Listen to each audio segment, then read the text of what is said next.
If you want to watch this video in English, then please comment down below. I'll make a separate video on the same topic.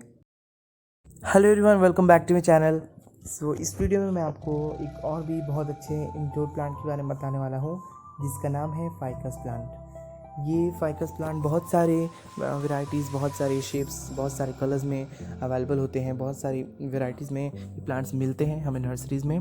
और जो plant अभी मेरे पास है ficus का, वो है golden ficus. इसका एक और वैरायटी आता है स्टारलाइट फाइकस, जिसकी जो लीव्स होती हैं वो ज़्यादा वाइट होती हैं और थोड़ी थोड़ी उसमें से ग्रीन से स्पॉट्स टाइप के होते हैं, लाइन्स सी होती हैं ग्रीन ग्रीन। तो वो भी बहुत अच्छा लगता है। अभी मेरे पास ये है। ये गोल्डन फाइकस की जो लीव्स होती हैं वो बहुत ही ज़्यादा शाइनी होती हैं। अभी आज थोड़ी बारिश हुई थी तो इसके ऊपर आप रेन ड्रॉपलेट्स भी देख सकते हैं छोटे छोटे से। तो अभी ये प्लांट मेरा बहुत अच्छे से ग्रो कर रहा है और आप एक बार इसकी लीव्स को देखिए कितनी ज़्यादा शाइनियर है इसकी लीव्स। ये प्लांट एक स्मॉल ट्री के जैसा लगता है। अगर मैं आपको थोड़ा दूर से दिखाऊं तो ये प्लांट एक छोटी सी ट्री जैसा लगता है कि एक बड़ा सा ट्री है, उसका जैसे बॉन्साई होता है ना, बिल्कुल वैसा ही ये प्लांट लगता है। ये प्लांट मोस्ट कॉमन है गार्डन्स में, पार्क्स में। आपने अगर पार्क्स में इन प्लांट्स को देखा होगा तो बहुत सारे इनको शेप्स दिए जाते हैं इस प्लांट को। अगर आप कोई भी शेप देंगे तो ये प्लांट भी उसी शेप का हो जाएगा। अब बात करें पहली कि इसको आपको कहाँ रखना है, कैसे प्लेस पे रखना है। तो इसे आप ये जैसे कि मैंने आपको बताया ये इंडोर प्लांट है, तो आप इसे ऐसी जगह पे रखिए जहाँ पे सनलाइट ना आए, और अगर आए भी तो कुछ देर के लिए आए, 20 से 30 मिनट के लिए आए फिर चली जाए। यानी कि आपको इसे पार्शियल शेडेड एरिया में रखना है। ये देखिए, ये छोटी सी कटिंग है, मतलब इस प्लांट की ट्रिक है, तो आप इसे कटिंग के थ्रू लगा सकते हैं, यहाँ से काट के, और फिर उसे ऐसे किसी भी सॉइल में ऐसे डिप कर दीजिए और उसे 2-3 दिन में एक बार पानी दीजिए और उसको बिल्कुल किसी भी प्लास्टिक से कवर कर दीजिए स्पॉट को, जिस भी पॉट में आप इस कटिंग को लगाएंगे। एक हफ्ते में आपकी कटिंग की रूट्स निकलने लगेंगी और आपका प्लांट बहुत ही से ग्रो करने लगेगा। हम बात कर रहे थे इस प्लांट को आपको कहाँ रखना है, तो ये पार्शियल शेडेड एरिया में रहना ज़्यादा पसंद करता है, वहाँ बहुत अच्छे से ग्रो करता है। कुछ देर के लिए लाइट अगर आए इस प्लांट पे, सनलाइट आए, तो भी ये प्लांट ख़राब नहीं होता है, सूखता नहीं है। बट अगर 30 मिनट से ज़्यादा सनलाइट आती है तो ये प्लांट की जो लीव्स हैं वो डैमेज होने लगती हैं। इस प्लांट की लीव्स ऐसे झड़ने से लगती हैं। तो आपको इसे ऐसे प्लेस पे रखना है जो या तो बिल्कुल शेडेड हो या फिर पार्शियल शेडेड एरिया हो, वहाँ पे इसे ऐसी जगह पे रखना है। अगर आप इसे बिल्कुल इंडोर रख रहे हैं तो वो ऐसी जगह पे इस प्लांट को रखें जो जगह बिल्कुल ब्राइट हो, वैसी जगह पे आप इसे रखना है।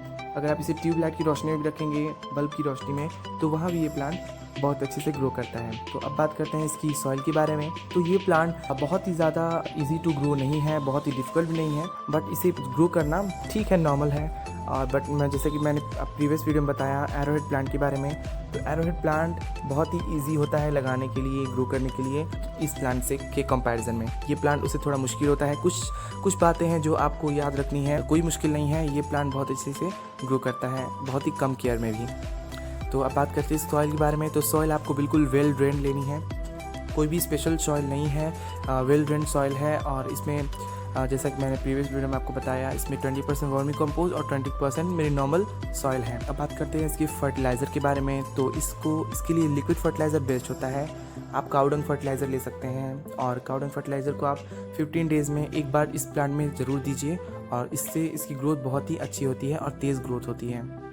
इस प्लांट को आप किसी भी शेप्स में ढाल सकते हैं। अगर आपको राउंड करना है तो आप इसकी लीव्स को वैसे शेप दे दीजिए और इसकी लीव्स वैसे ही हो जाती हैं, और ये स्मॉल ट्री की जैसा भी लगता है। अब बात करते हैं कंपोस्ट के बारे में। तो जब आप इस प्लांट को पॉट में लगाएं तो उस टाइम आप उस पॉट में उसकी जो सॉइल है उसमें आप कंपोस्ट भी मिक्स कर दें, ये बेस्ट रहेगा इसके लिए। अब बात करते हैं हम पेस्टिसाइड, इंसेक्टिसाइड के बारे में। तो इनमें मिलीबग्स बहुत लगते हैं। मिलीबग्स इस प्लांट में लगते हैं, तो अगर आपके पास भी ये प्लांट है और उसमें मिलीबग्स लग रहे हैं, थोड़े बहुत हैं, तो हमारे इंसेक्टिसाइड और पेस्टिसाइड से वो मर जाते हैं। बट अगर बहुत ज़्यादा उनकी पॉपुलेशन हो गई आपके प्लांट में तो वो हमारे होममेड वाले से नहीं मरेंगे। इसके लिए आपको मार्केट वाला जो स्ट्रॉन्ग इंसेक्टिसाइड होता है वो लाना पड़ेगा, और फिर आपको इस पर स्प्रे करना पड़ेगा। एक बात का आपको बिल्कुल ध्यान रखना है कि जब भी आप इंसेक्टिसाइड इन प्लांट्स पे डालें, इस प्लांट पे डालें, फाइकस प्लांट पे, तो उसे धूप में ना डालें। जैसा कि मैंने आपको बताया कि पार्शियल शेडेड एरिया में रहने वाला प्लांट है, आप इसे पार्शियल शेडेड एरिया में भी रख सकते हैं। तो अगर ऐसा नहीं कि इस प्लांट पे जब धूप है, थोड़ी देर के लिए धूप आ रही है, तो उस वक्त आपको इंसेक्टिसाइड डालना है। उस वक्त आपको इंसेक्टिसाइड नहीं डालना है। या तो आप मॉर्निंग में डालिए जब बिल्कुल भी धूप नहीं है इस प्लांट के ऊपर, या फिर बिल्कुल इवनिंग में डालिए, शाम में डालिए। तो उस वक्त इसकी जो लीव्स होती हैं वो बर्न होने का खतरा नहीं होता है। अब बात करें इसकी वाटरिंग के बारे में।